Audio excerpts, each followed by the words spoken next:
Hey everyone, figured I'd bring you the final ending of why I stopped hacking for good. Anyways, let's get into it. Whether you're sitting around a campfire, jogging in the woods, on the night shift, or even laying in bed, let my voice soothe your nightmares.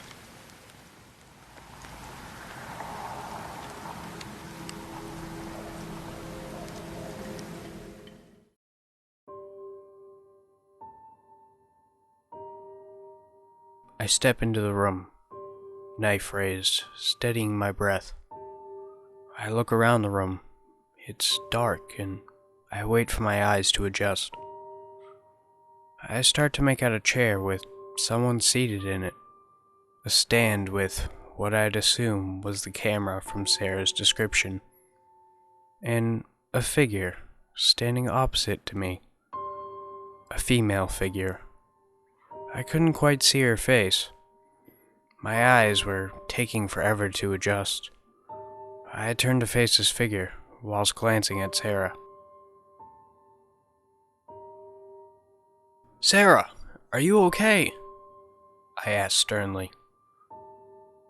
I need to make sure she's fine before whatever is about to go down. "Yeah, I'm starting to feel my legs again, but I still can't move. There's another girl here, red hair, but she's passed out." She sounds relieved.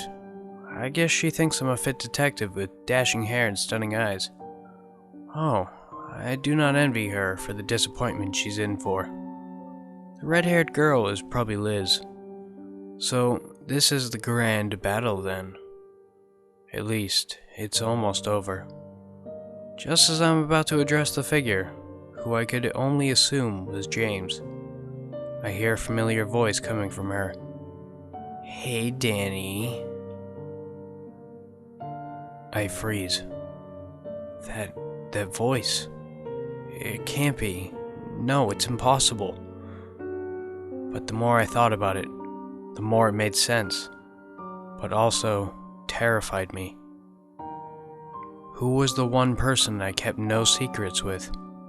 Who was the one person that knew everything I'd ever done? Who was the one person that had access to my address, PC, apartment, phone, and everything that I ever owned? Who was the one person I shared my heart with? My one true love. "Angela," I whispered softly. The thought that my girlfriend, my heart and soul, had done this crushed me.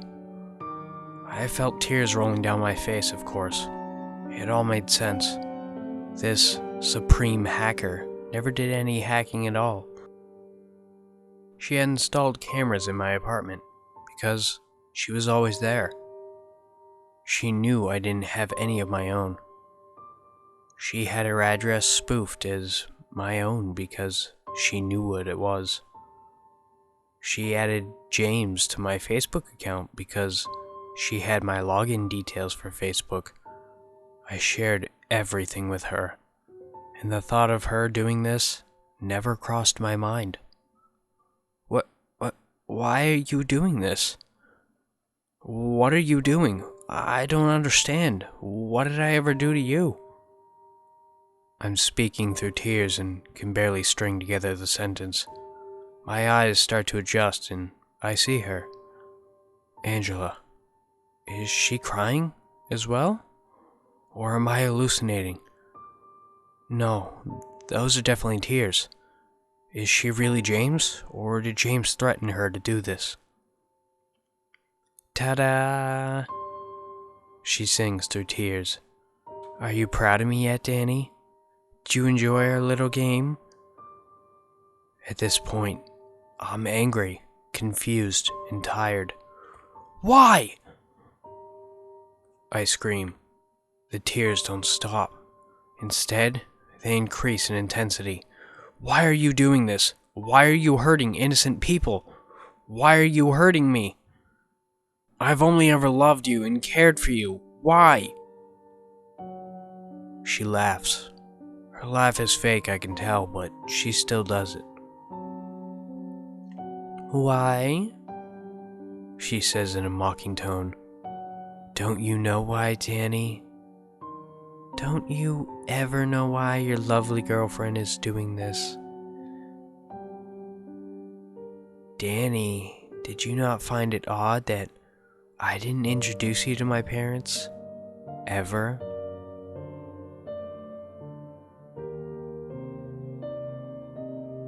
I did find that odd. She was always reluctant on telling me who her parents were. But I didn't mind. I loved her for her, not for her parents. What has this got to do with anything? I'm searching for answers and it hits me. Her dad must have been a victim of one of my attacks, and I confessed it all to her. But still, if he was a victim to an attack from me, he must have been a criminal. Why is she doing this? Oh, it seems like you understand, she says, still in her mocking tone. My dad was David Jessington, you know, the drug dealer you put behind bars. I loved you, Danny. I still do. But when my dad was arrested, he made me swear to make whoever did this to him pay. I tried and looked everywhere for whoever did it, but after a year, I gave up. Then I met you and fell in love. I thought we could live our lives forever together. Then you had to tell me that you wanted there to be no secrets between us. You had to tell me everything you've ever done, including getting my dad arrested. She takes a breath and wipes away her tears, then continues. I spent weeks fighting with myself internally. I tried to forget that I was in love with the man responsible for me not being able to see my father. I tried, but I couldn't. Eventually, I went and visited my dad. I asked him if I could still make the one who did this to him pay, even if it was someone I loved deeply. I pleaded with him to forgive me, but he looked at me and told me that if I had the power to avenge him and didn't, he'd disown me as a daughter and never forgive me. Her tears had returned and she started to stutter as she spoke. Danny, I love you. I always will.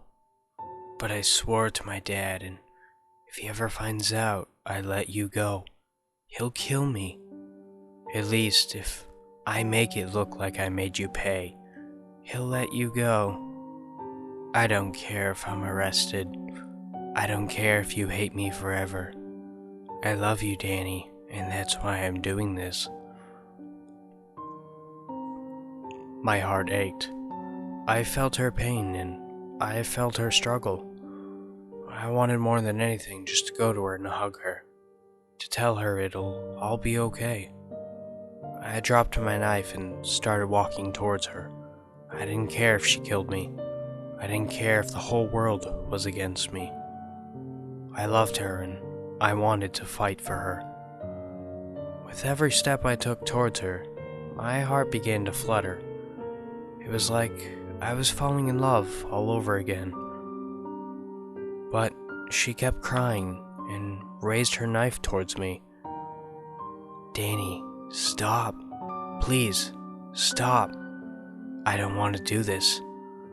I can't let you get close to me again. Please, Danny, stop. She pleaded, but I didn't care. I kept walking. She realized I didn't care if I died, so she raised the knife to her neck. I stopped and stared at her eyes, her beautiful, hurting eyes. Please, Danny, I don't want to hurt you anymore. I can't do this anymore. Please, stop. I run to her, and as she is about to drive the knife into her neck, I hold the blade with my bare hand.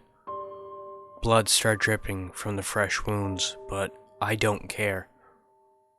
I stare into her eyes and whisper softly, "I love you, Angela. I always have and always will. I don't care who your dad is. I don't care if the whole world is on his side. I will fight for you. I would die for you. Stop this madness. Let's face the world together." She continues to cry and drops the knife as I lean in to kiss her. I hear sirens in the background. Someone must have seen me breaking into the building and alerted the police. But I didn't care. I was in my own world and with the other half of my heart. What happened next was a blur. First, it was the police. Then, it was the ambulance. Angela and I were arrested, but thanks to the witness reports by Liz and Sarah, I was released immediately. I attended Angela's hearing, and she looked happy to see me there. Her sentence wasn't too long. Less than her father's, at least. But I didn't care. I promised her I'd fight for her until the end, and I meant every word. I keep visiting her every time I get the chance to. Each visit with a new gift. Each visit with more stories to tell each other. She'll be out one day and I'll always be there for her. Once she comes out, we will move away. I'm working hard right now, taking every shift I can, earning every penny I can. I won't ever hack again. I won't ever take justice into my own hands. Because even though I may have helped someone, I have also hurt another. And maybe they deserve it. Maybe what I did was right. But I am not justice. I have no right to claim to be. I have made some mistakes in the past, and maybe James was my justice. For now, though, I know what I must do, and I have my heart set on the path I have chosen. Maybe I made the wrong decision. Maybe I should have let her die and continued my vigilante run. Maybe there is no place far enough for us to run where her father can't find us. But I don't care. My fight isn't over. It has only just begun.